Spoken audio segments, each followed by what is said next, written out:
Assalamualaikum Ustadz. Ustadz, jika seseorang sudah berzina, apakah dosa zina tersebut bisa dibersihkan? Ingat dengan wanita yang berzina. Siapa yang tidak tahu dengan dahsyatnya dosa zina? Tidak ada hukuman di muka bumi ini yang lebih menjijikkan daripada hukuman buat orang yang berzina setelah menikah, dirajam sampai mati. Bukan dibunuh biasa-biasa, bukan dipenjara, tapi dilemparin batu agar setiap sel dari tubuhnya itu merasakan azab zina. Ini ada perempuan datang kepada Nabi alaihi salatu wassalam mengatakan, "Ya Rasulullah, inni hubla minaz zina." Aku hamil gara-gara berzina. Kata Nabi alaihi salatu wassalam, yang disebut sama Allah bil mu'minina raufur rahim, irji'i. Kalau kau pulang, kau pulang. Aku berzina, Rasulullah SAW, sucikan aku. Iya, kau pulang sampai kau melahirkan. Ditunggu berbulan-bulan sampai bayinya lahir. Yang ada dalam benak perempuan ini, aku ini dalam kondisi kotor. Aku pelaku dosa. Nih anak gak punya dosa, gara-gara aku akan tercela pula. Lahir langsung dibawa itu anak, dibungkus sama dia, dibawa kepada Nabi SAW. Ya Rasulullah, aku udah melahirkan, fatahhirni, sucikan aku wahai Nabi alaihi salatu wassalam. Kata Nabi SAW, irji, kau pulang lagi. Ardi'i, kau susui dia sampai selesai. Pulang perempuan ini dengan penuh kesedihan. Dia bawa dosa besar dan dosanya menurut dia belum dibersihkan. Akhirnya setelah anak itu menyusui dan sudah bisa makan roti, dia bawa lagi kepada Nabi SAW. Ya Rasulullah, dia sudah bisa makan sendiri. Ya Rasulullah, sucikan aku. Akhirnya diambil itu anak, dititipkan kepada orang dari kaumnya, dan perempuan ini kemudian dirajam sampai mati. Sampai mati dirajam jemaah. Ada seorang sahabat yang melihat Nabi alaihissalatu mensolatin perempuan ini. Setelah dirajam disolatin sama Nabi SAW.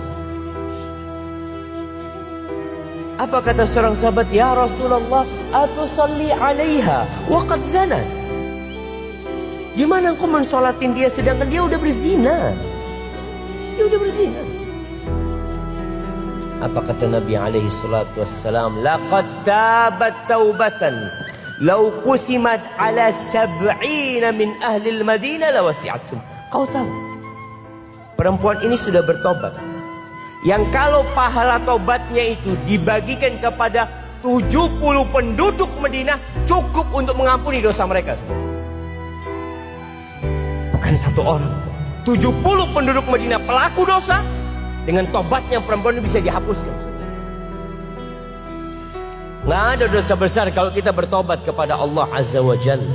Kalau kita kembali kepada Allah. Tidak ada air yang paling najis kecuali airnya laki-laki yang tumpah sebelum terjadinya ijab qabul, dan tidak ada rahim yang paling kotor, lebih kotor daripada selokan kecuali rahimnya wanita yang terbasahi dengan airnya seorang laki-laki sebelum terjadinya ijab qabul. Itu air yang paling Allah benci di atas muka bumi ini. Dan itu biasanya sampai 40 menit Pak, baru orang itu ada mamanya, ada papanya, kemudian dia gelendot sama bapaknya, kemudian ibunya membuatkan nasi goreng untuk dia, tapi dia habis berzina tidak bertobat. Lo laknat itu turun sama keluarga itu. Lo sampai tikus yang ada di rumah itu, kata Imam Syafi'i, itu pun akan mendapatkan laknat dari orang yang kemudian berzina dan tidak bertobat. Zina itu mirip dengan beberapa dosa besar yang Allah itu nggak ngebalas di akhirat doang, tetapi disegerakan di dunia. Bahaya banget. Sehingga seseorang yang sudah melakukan zina, dia harus menerima konsekuensinya. Harus tuh, pasti tuh diterima konsekuensinya. Walaupun dia udah bertobat Ustaz, walaupun dia udah bertobat. Karena tobat itu adalah tentang hubungan dia dengan Allah. Tapi tentang bekas dosa itu akan tetap berbekas antara dia dengan manusia. Itu berbekas.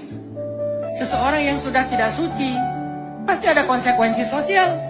Pasti ada konsekuensi dengan calon pasangannya. Kalaupun pasangannya di awal menerima, pasti akan ada konsekuensi dalam penerimaan itu. Ada, tetap ke bawah tuh konsekuensinya. Lama kehapusnya loh teman-teman, lama.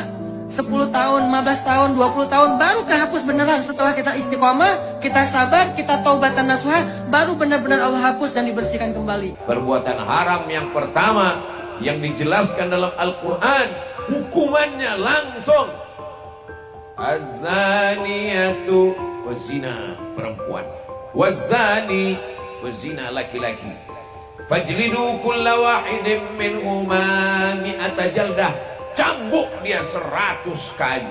Begitulah hukuman dalam Al-Quran. Di antara ciri dosa besar disebutkan hukumannya dalam Al-Quran. Maka di antara dosa besar yang disebutkan hukumannya dalam Al-Quran adalah az-zaniyatu, perempuan. Kenapa perempuan lebih didahulukan daripada laki-laki?